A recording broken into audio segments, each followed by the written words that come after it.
histórica de la farmacia, que se titula Tesoro de los remedios secretos, escrita en 1569.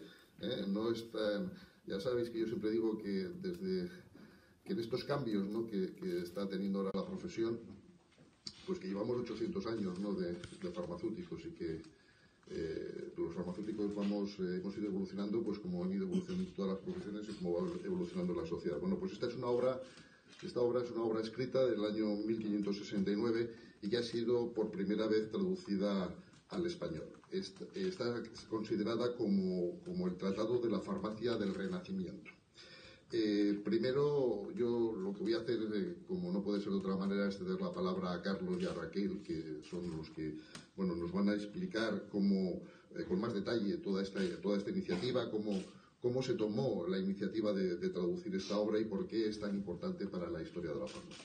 Le cedo la palabra a Carlos Gómez Cangas para que explique la obra. Sí. Buenos días a todos, feliz año a todos. Mi primera palabra es exteriorizar una sensación extraña de la que tengo, porque me ha presentado como presidente de la academia y yo aquí siempre he sido vocal de análisis, vocal nacional. O sea que soy un histórico de esta casa, que he terminado mi vida profesional como presidente, fundando la Academia de Farmacia de Castilla y León, y como presidente de la comisión gestora para crear la Academia de Farmacia, en un acto muy bonito que tuvimos en el Montico, ¿te acuerdas? Aquí don Jesús Aguilar, que era entonces presidente del Consejo de Farmacéuticos de Castilla y León, Julián Rivas, 3 consejeros que logramos tener allí, el de Sanidad, el de Educación y el de Cultura, y pusimos en marcha la Academia de Farmacia de Castilla y León.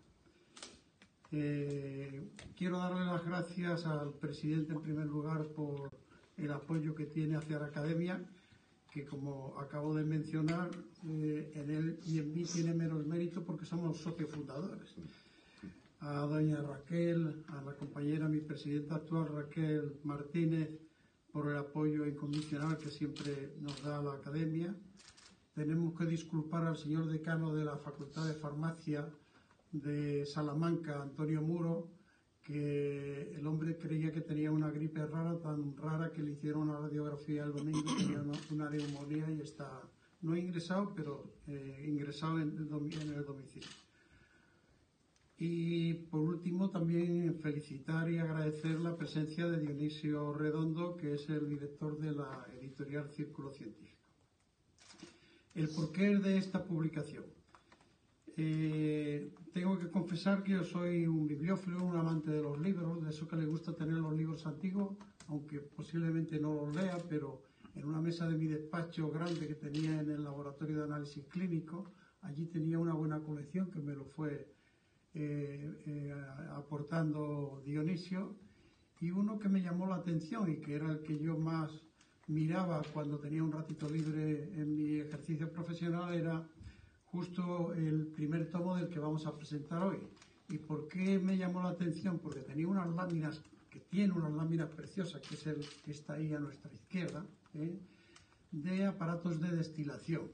Y mi tesis doctoral en los años 70 fue pues en química orgánica, y durante casi 4 años delante de aparatos de destilación a reflujo, a destilación fraccionada, destilación simple, y bueno, en definitiva me llamó la atención el ingenio y el talento que tenía en la antigüedad para hacer destilación. Y leyendo vi que había una parte segunda y le pregunté a Dionisio qué pasa con la parte segunda. Dice, pues está sin traducir porque no encuentro a traductores de latín antiguo. Digo, pues esto como academia y como facultad de farmacia podemos, pues, quizás podamos conseguirlo en la Universidad de Salamanca. Y así fue, a través de Alejandro Esteller, que era entonces es catedrático de farmacia, de fisiología, y entonces era vicerrector y fundador de la fundación de la Universidad de Salamanca. Nos encontró a 3 profesoras de latín e hicieron realidad el libro que presentamos hoy. Dicho esto, coincidimos con Andrés Manrique y Agustín Fernández, autores de la traducción, introducción y de las notas de la primera parte del libro, esa que os he dicho que está a mano izquierda, manifestando que este es uno de los documentos más importantes de la historia de la química, farmacia, cosmética y licorería del siglo XVI, ausente hasta ahora en nuestro idioma. Para la mayoría de los españoles es completamente desconocida. Todavía muchos de nuestros intelectuales ignoran a esta gran figura del Renacimiento, Konrad Gessner, que nada tiene que envidiar a su contemporáneo Copérnico, Vesalio, Leonardo da Vinci y Paracelso. Tengo que deciros en este punto que con la herramienta que tenemos ahora del Internet puse Miguel Servet, porque a mí me pegaba que Miguel Servet, como fue condenado a la hoguera, sería de esta época, y fue también discípulo junto con Konrad Gessner, coincidieron los dos estudiando en la Universidad de París. El ostracismo científico al que fue sometido Konrad Gessner en España no se entendería si no se hiciera una breve mención del momento histórico que vivió Europa y España en el siglo XVI. Europa estaba dividida entre los que defendían la reforma de Martín Lutero, el movimiento protestante, y la otra que condenaba este movimiento con la contrarreforma, instaurando la Inquisición y el índice de los libros prohibidos, cuando no con la condena en la hoguera de estos libros. Tenéis que recordar que el amigo Miguel Servet fue condenado por Calvino y condenado de una forma perversa, es decir, con leña que estuviera poco madura y verde para que durara más tiempo el tiempo de la incineración. No se conoce bien cómo sucedió, pero este libro se salvó de la hoguera de los libros. ¿Y por qué? Porque posiblemente no estaba traducido al castellano y los monjes boticarios del Escorial vieron que tenía unos dibujos y unas láminas muy bonitas, los guardaron allí y se salvó en definitiva de la hoguera. La alquimia perteneció durante siglos a la rama de la filosofía que investigaba la transformación de los metales en oro y a la búsqueda del elixir de la vida que nos proporciona la eterna juventud. Pero no es menos cierto que la búsqueda de este elixir favoreció notablemente al progreso de los procedimientos de la destilación para la extracción de quintesencia de las plantas, pudiendo con ello obtenerse productos medicinales. A principios del siglo XVI, los autores de la época empiezan a admitir que las esencias obtenidas por destilación serían los principios activos de los medicamentos. A partir de aquí, la consideración de la alquimia como magia comienza a ser abandonada, surgiendo una generación de alquimistas químicos, entre los que suelen citarse a Paracelso, a Agrícola, Palissy y a nuestro Konrad Gessner. Justamente esta es la tarea que emprende Gessner con el libro que hoy presentamos, Tesoro de los Remedios Secretos. El autor se muestra en la obra gran conocedor de cuanto se había escrito sobre química. No solo conoce a los autores árabes, griegos y cristianos medievales, sabios en la materia, sino también a todos los contemporáneos europeos con los que comparte y debate sus ideas, particularmente en cuanto a la obtención de lo que hoy denominamos principios activos. Explica el porqué de la denominación remedios secretos, que no se debe solo a que lo conocían únicamente algunos autores y los mantenían ocultos para sus exclusivos intereses, sino más bien porque permanecen escondidos en los materiales o sustancias de las plantas, de donde es preciso extraerlos por diversas técnicas, entre ellas la destilación. El libro de Gessner fascinó a sus contemporáneos, publicado en latín bajo el título Thesaurus Evonimi Filiatri de Remedii Secretis, en Zurich en el año 1552, inmediatamente se hicieron de él varias ediciones.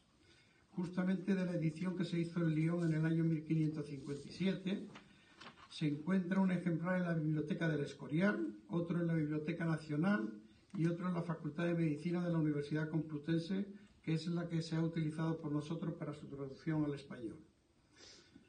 Al mismo tiempo, en el siglo XVI, se hicieron traducciones a las principales lenguas, alemán, francés, inglés e italiano, que tímida y gradualmente comenzaba entonces a competir y a compartir con el latín como vehículo de la transmisión del conocimiento científico.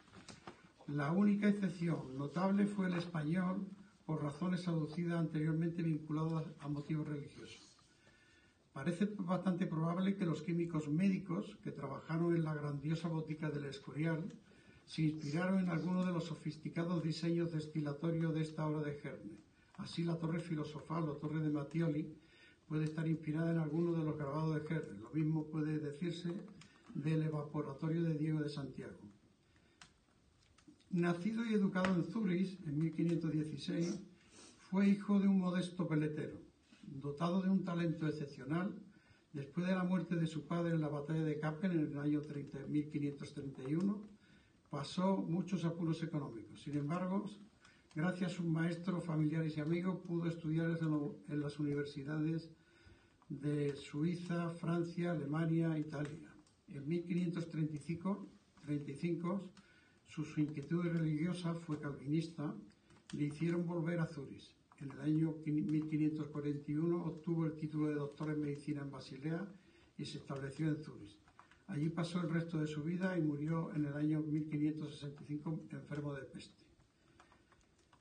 Médico de oficio, le interesaba todo lo referente al hombre y cuanto a éste le afectaba. Con afición a la botánica, la zoología y la mineralogía, no descuida la filosofía, la filología comparada y ni siquiera las excursiones a la montaña. En realidad, se interesaba por todo cuanto tenía relación con la ciencia. Entre sus muchos libros, debemos resaltar en este acto, el que ya os he dicho, Thesaurus Eponimi Filiatri de Remedii Secreti, publicado por primera vez en español por los profesores Andrés Manrique y Agustín Fernández, siendo después coeditado en riguroso facsímil por Patrimonio Nacional y Círculo Científico en el año 2006. Es el primer tomo que figura allí a mi mano izquierda. Y con esto le cedo la palabra a Raquel. Sí, consigo hacer. Bueno, lo primero, buenos días y agradeceros a todos que estéis aquí hoy con nosotros en esta rueda de prensa. Saludar a mis compañeros de rueda de prensa, a Jesús Aguilar, presidente del Consejo General. Quiero destacar que fue 8 años presidente del Consejo Autonómico que ahora yo presido, y también a mi compañero y amigo Carlos Gómez Canga, presidente de la Academia de Farmacia de Salamanca. Lamentar la ausencia de Antonio Muro, del decano de la Facultad de Salamanca, que, como bien ha comentado Carlos, por motivos de salud no nos puede acompañar hoy, y la verdad pues que hubiera sido también un honor compartir esta mesa con él. Permitidme, lo primero, transmitir mi felicitación por la publicación de esta magnífica obra que hoy presentamos. Lo primero, a la Academia de Farmacia de Castilla y León, en la persona de su presidente, de Carlos, y lo segundo, a la editorial Círculo Científico Dionisio. De verdad, mi felicitación porque invertís una pasión en este arte, y el poder tener este libro con nosotros yo creo que es un orgullo para todos. Y también mi agradecimiento por parte del Consejo por haber contado con nosotros para poder colaborar con esta traducción y con esta edición. Y ya paso a complementar un poco la información que os ha dado el presidente de la Academia, Carlos. Comentaros que en primavera del año 1564, cuando se hallaba en plena madurez científica, apareció en Basilea la peste, que poco a poco fue extendiéndose a Zúrich. 2 años estuvo Konrad Gesner prodigando sus cuidados a los enfermos, y junto con su amigo Keller y su discípulo más querido Wolf, compuso unas instrucciones sobre la manera de poder curar esta enfermedad, pero deciros que ni él mismo pudo librarse de ella, pues falleció, como bien ha comentado Carlos, por la misma. Muerto Gesner, su discípulo Wolf se hace cargo de todos sus escritos, y para los expertos en su obra la más importante es la titulada Thesaurus Eponimi Sirve de Remedii Secretis Pars Secunda, precisamente el libro que presentamos en este acto y que ha sido considerado como el primer manual de química farmacológica. En efecto, tanto químicos como médicos y farmacéuticos pueden encontrar una detallada descripción de las materias primas y de las técnicas instrumentales que preparaban y suministraban los remedios del siglo XVI. El libro terminaba con el índice de las cosas dignas de saberse sobre las cuales se trata en este libro y el índice de las enfermedades sobre las que se trata, que van a facilitar tanto su estudio como su lectura.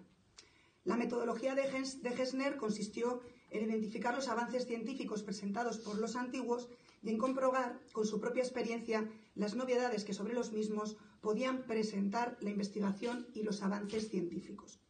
Fue también muy aficionado a experimentar sobre sí mismo las virtudes terapéuticas de las plantas que cultivaba en su propio jardín. Esto es interesante, y que le servían para los preparados medicinales. Con frecuencia se le sorprendió experimentando pues, con polígala, con angélica, glaciola, incluso algo que me ha resultado muy curioso, y ya me están versando porque yo soy más joven, pero es verdad que al final resulta interesante, de una planta que acaba de llegar de América a Europa, que todos conocemos, que es el tabaco, pues ya se recoge la experiencia de él con el tabaco en sus primeros inicios, incluso se puede vislumbrar esa pequeña adicción a la nicotina. Otra característica muy relevante de su obra es como reflejó en sus libros la innovación de sus experimentos. Utilizaba dibujos grabados que luego fueron recogidos también en numerosas reproducciones, libros y revistas. De esta forma pues, podemos observar hornos, alambiques, plantas, animales y fósiles.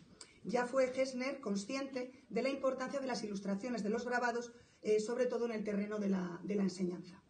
Aún más, para mejorar la comprensión que suministraban las ilustraciones, incorporaba las colecciones de especímenes, siendo el primero que hace referencia a una colección o museo de fósiles. Establece así la tradición de la conservación de fósiles en los museos, facilitando la incorporación de una ciencia tan importante como es la paleontología. Todas estas aportaciones las verificaba con las informaciones suministradas por los científicos contemporáneos. Gessner había establecido, en efecto, todo un programa de investigación cooperativa con sabios y académicos de toda Europa.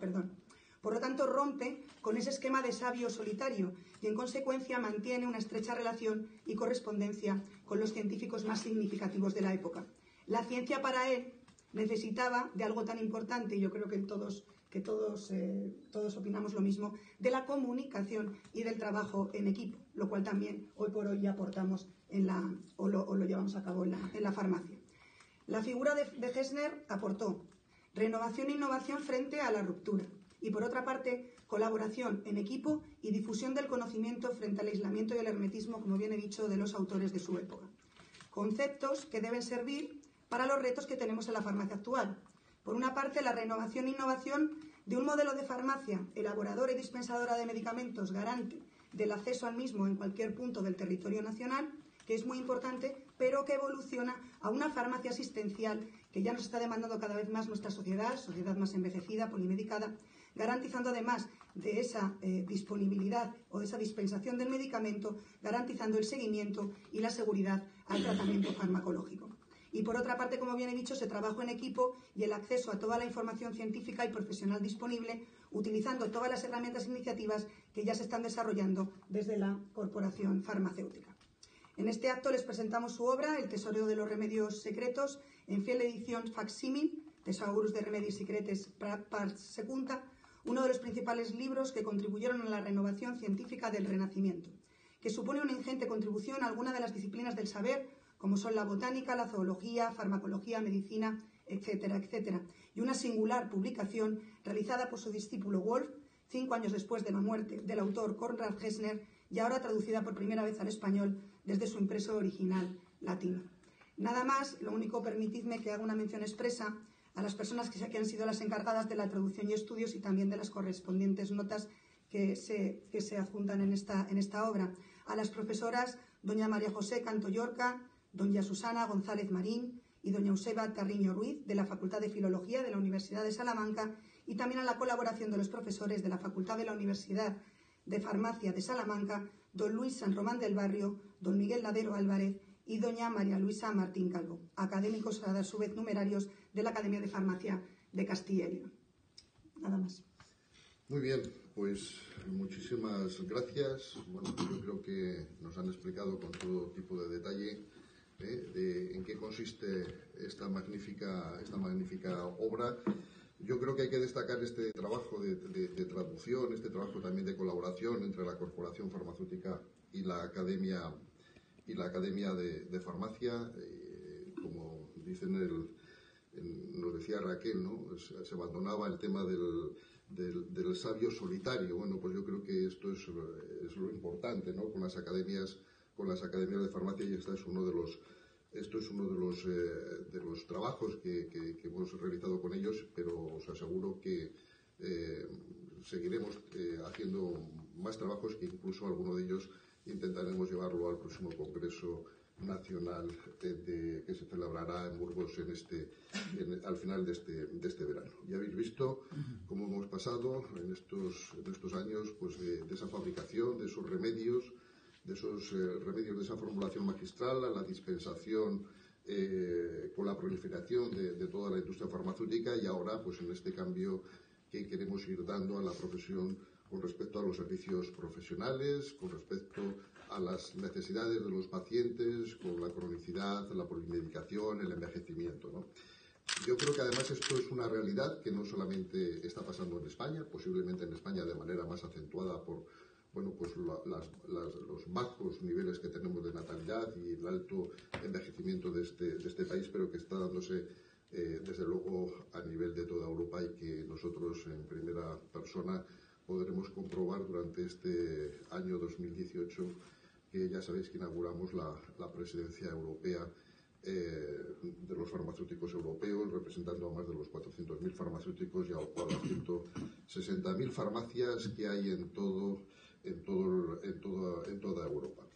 Y con esos grandes retos que desde España nos hemos marcado del desarrollo de los servicios profesionales, porque no puede ser, si nosotros creemos en los servicios profesionales, creemos que es hacia dónde debemos dirigirnos, pues ahora que nos va a tocar presidir también esta agrupación europea, pues también vamos a intentar que esto sea uno de los buques insignias. Aparte del gran trabajo que tenemos o que vamos a tener con todo el sistema español de verificación de medicamentos, uno de los proyectos más importantes que ha tenido y que va a tener la profesión farmacéutica en muchos años, añadido a el que ya conocéis como test de proporcionalidad y con el que seguimos trabajando y luchando junto con los médicos, junto con los dentistas, junto con los enfermeros. Y también intentaremos, en este año hacer esa actualización del libro blanco de la farmacia europea, ese libro blanco que se editó en el año 2012, que le queremos revisar y queremos ponerle, una vez pasados ya los 5 años, queremos actualizarle y poner las cifras que corresponden a la realidad del año ya 2018 para poderlo presentar en el año 2019, porque la Federación, la PGU europea, cumplirá su 60 aniversario en el año 2019. Muy bien, pues agradeceros de nuevo vuestra asistencia, de verdad, muchísimas gracias. Muchísimas gracias, porque además sé que estos temas son distintos a lo que es la política profesional y entonces, pues, desde el punto de vista de la política, ¿no? Y yo, desde luego, pues mi reconocimiento y mi agradecimiento porque estéis hoy aquí. Y bueno, si queréis alguna pregunta o queréis que os contestemos alguna otra cuestión, pues aquí estamos.